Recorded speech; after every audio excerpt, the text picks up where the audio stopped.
The mountain loomed large, a sleeping giant cloaked in white. Two figures silhouetted against the pristine snow ascended slowly. Mark, a seasoned climber, led the way. Beside him, Sarah, exhilarated by the challenge. Above, the sky, a cerulean dome, began to churn. Wind howled. Snow, a flurry at first, intensified. Visibility plummeted. Mark stopped, concern etched on his face. We need to descend. Fast! But it was too late. A deafening roar. The mountain shuddered. An avalanche, a churning white monster, roared down the slopes. Mark and Sarah, caught in its path, were swept away. Then silence, a white, suffocating silence. Mark awoke, disoriented, entombed in snow. Panic surged. He struggled, his movements stifled. "Sarah!" he yelled, his voice muffled. Frantically he dug, fear clawing at his throat. He found her unconscious, her face ashen, his heart pounded. He checked her pulse, faint but there. Relief, sharp and immediate, washed over him. They were alive, but for how long? The cold, a relentless enemy, seeped into his bones. He knew hypothermia was a bigger threat than the snow itself. They needed shelter, and they needed it fast. The wind howled, mocking their plight, but beneath the panic, a steely resolve began to form. They would survive. They had to. The hours stretched, each one an eternity. Mark, working tirelessly, managed to create a small snow cave. Inside, cramped and cold, it offered a semblance of protection from the elements. He huddled close to Sarah, sharing body heat. Her breathing remained shallow. He whispered encouragement, clinging to hope. Hunger gnawed at his stomach, thirst a constant ache. But despair was a luxury they couldn't afford. He remembered reading about survival techniques, about the importance of staying hydrated and maintaining core body temperature. He melted snow using their camping stove, the meager warmth a beacon of hope. Every sip of water, a small victory. As darkness descended, the temperature plummeted. The wind howled like a banshee, its icy breath penetrating their sanctuary. Fear, a constant companion, whispered doubts in the silence. The days blurred into an endless cycle of cold, hunger and dwindling hope. Mark continued to care for Sarah, his determination fueled by love and a sliver of optimism. He told her stories, recounted memories, anything to keep her spirits and his own from breaking. He ventured out of the snow cave each day, braving the elements, searching for any sign of rescue, but the landscape remained unforgiving, a white expanse stretching to the horizon. At night, under the vast, star-studded sky, despair threatened to consume him. He battled hallucinations, his mind playing tricks on him. He saw phantom rescuers, heard imagined voices. The line between reality and delusion blurred. Yet each dawn brought a renewed sense of purpose. He would not succumb to despair. He would fight for their survival. He had to believe that someone, somewhere, was searching for them. On the fifth day, Sarah stirred, her body aching from the cold and the harsh conditions. Her eyes, when they opened, were clouded with confusion, a reflection of the disorientation that had settled in after days of relentless snow. Mark's heart soared with a mixture of relief and trepidation. He had feared the worst, but seeing her awake gave him a glimmer of hope. He helped her drink, her throat parched from days without water. The icy liquid was a small comfort, but it was enough to revive her spirit. Her voice, when she spoke, was a raspy whisper, barely audible over the howling wind. Yet her words carried a weight that was impossible to ignore. But those words, "We're going to be okay," were a lifeline for Mark. They were a promise, a commitment to survive against all odds. Her resilience fueled his own. In her eyes he saw a determination that mirrored his own resolve. They were in this together, and together they would endure. Their bond was their strength, a beacon in the endless white. They rationed their remaining food, each bite a precious commodity. Every morsel was a testament to their will to survive. Mark, drawing upon his knowledge of edible plants, searched for any sustenance the harsh environment offered.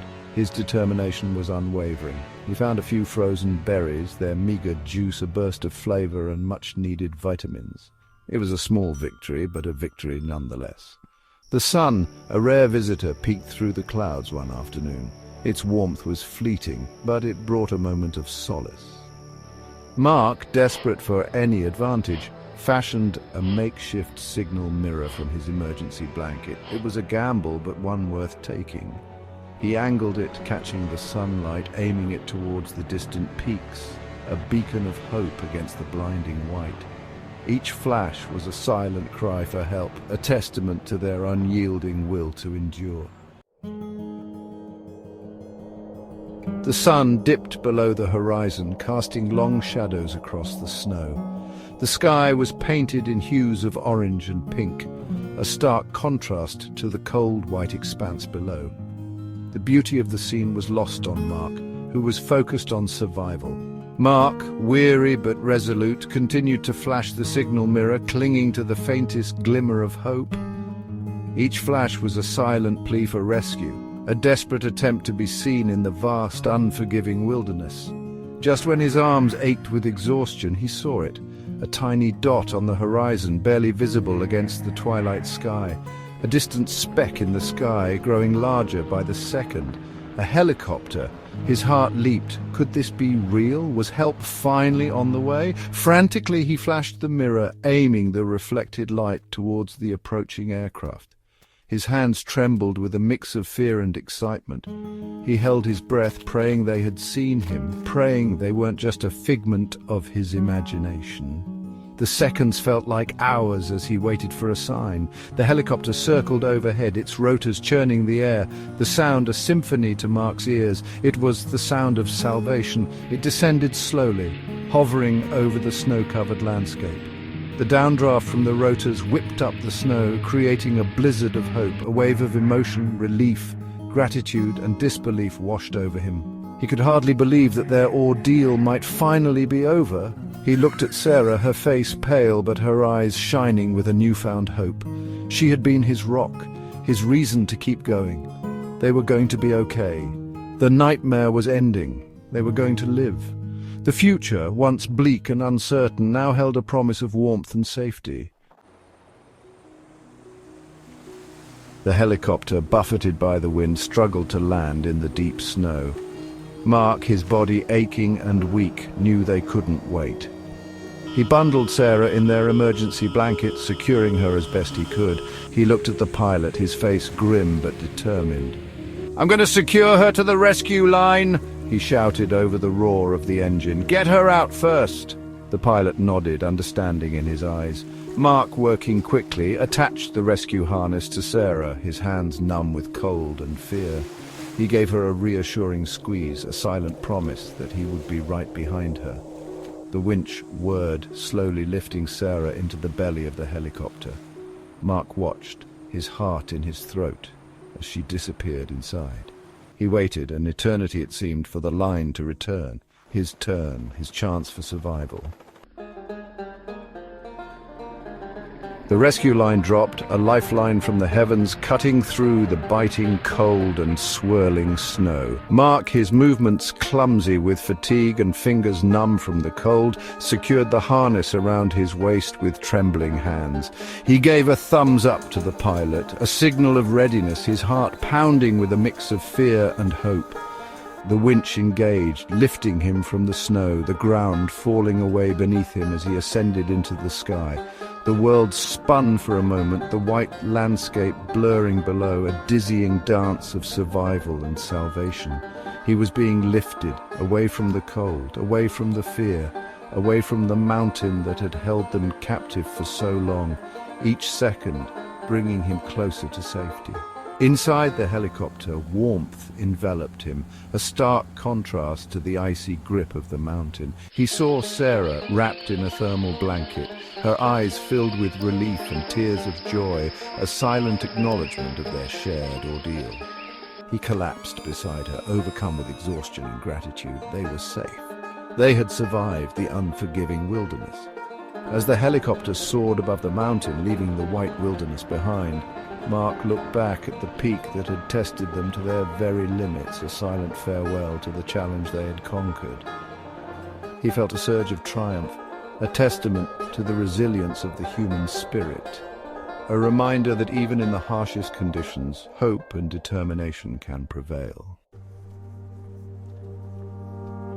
Back in civilization, the world felt surreal. The warmth, the food, the sounds of life, all seemed foreign after their ordeal. The physical scars would heal, but the memories, the fear, the constant cold would linger. They were hailed as heroes, their story captivating the nation. But for Mark and Sarah, the true victory was not the accolades, but the unbreakable bond forged in the face of adversity. They had stared death in the face and emerged, forever changed. The mountain had tested them, pushed them to the brink, and in doing so had revealed the depth of their strength and the power of human connection. They had survived the mountain, and in surviving had truly lived.